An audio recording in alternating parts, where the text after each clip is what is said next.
মনি, টাকা আমি ধার করেছি, আমি শোধ করব। কি করে শোধ করবা শুনি? ব্যাগ লুট করবা, চুরি করবা, ডাকাতি করবা, কি করবা? হ্যাঁ,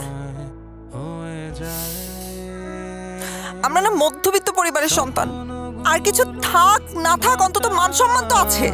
আমি চুরি করতে যাবো কেন? কি কইতেছেন? আমি তো রিক্সাওয়ালা, আমি তো ঘরে আছিলাম। জন্মদাতা শব্দের সাথে দাতা আছে, দাতা মানে বোঝো তো। আমাকে খাওয়ান লাগবো না।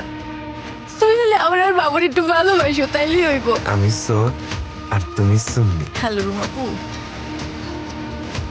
তোমার অনেক সুন্দর লাগতেছে। আমি রাস্তায় ফুল বিক্রি করবো। আরে না, এত বড় একটা অন্যায়কে আমি সাপোর্ট করব?